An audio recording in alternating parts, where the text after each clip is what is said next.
Hi, welcome to the Silver Spleen. My name is Al DePansu, and this is my review of Bodyguards and Assassins. When I first heard about Bodyguards and Assassins, it sounded really good. And the more I heard about it, the better it sounded. And to be honest, sometimes that makes me nervous, because when a film gets hyped up and then I go watch it, a lot of times I'm disappointed, and I feel bad. So when I went to see the movie, I was afraid. But luckily, as it turns out, that was unfounded. Because you know what? Bodyguards and Assassins kicks more ass than a karate tournament for donkeys refereed by fat men. This movie is great.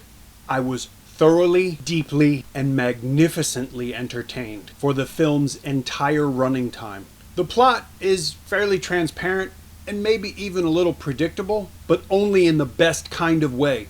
A group of essentially everyday people of varying political persuasions who don't necessarily get along must protect Sun Yat-sen from assassins. From the start of the film, you know that these conflicts, personal, political, and otherwise, must at some point go from discussion to confrontation. Director Teddy Chan does a great job creating tension in the story by tying the grand political themes of the film to the personal lives of a wide-ranging cast of characters. By making these characters so real, it allows us to connect to the themes in a way that wouldn't be possible otherwise. At some point, people will stop talking and start fighting. By the time it actually does start, you can hardly wait, if only because you knew it was inevitable. But the first half of the film is definitely not wasted at all. Bodyguards and Assassins, again thankfully, sets up a premise and works towards it by giving each of the film's many characters shape, detail, and humanity. So when the story inevitably goes where you know it's going,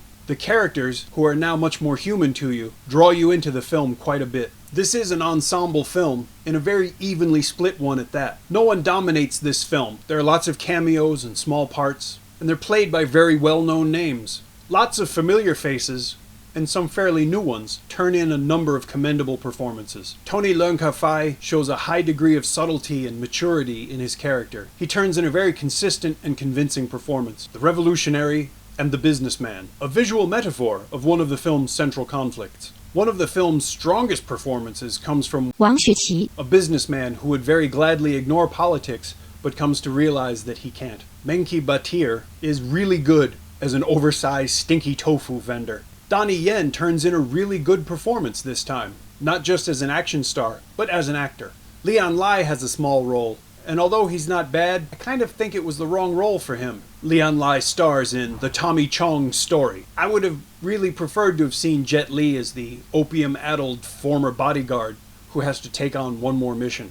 But Leon manages to entertain, and again, that's what I'm here for. Not to mention, his character's story provides us with one of the best cameos I've seen in years. Michelle Reese just seems to get prettier as time goes by. It's amazing. Simon Yam also turns in a notable performance in a small role that's fairly different from what we normally see him doing. His daughter in the film is played by Li Yuchun. Now, she is fairly convincing dramatically, but her action scenes leave a little to be desired. However, that's not really her fault, because she's not a martial artist. She's a singer. Nicolas Tse does a really amazing job in this film, overcoming his innate celebrity and superhuman good looks to become a simple-minded rickshaw driver whose main goal in life is to marry a girl whose social status is pretty far above his. My boss just drove in from Guangzhou and boy are my legs tired. I was really impressed with his acting in this role. It's no wonder he won awards for Best Supporting Actor. Watch this movie. You won't be disappointed, I promise. And I'm not just saying that because you get to see Eric Tangziwai in a mustache.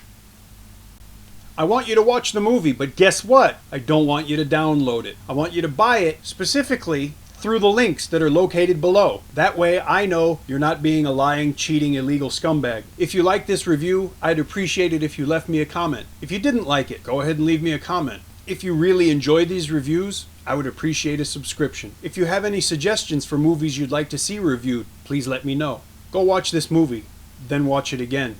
That's what I do.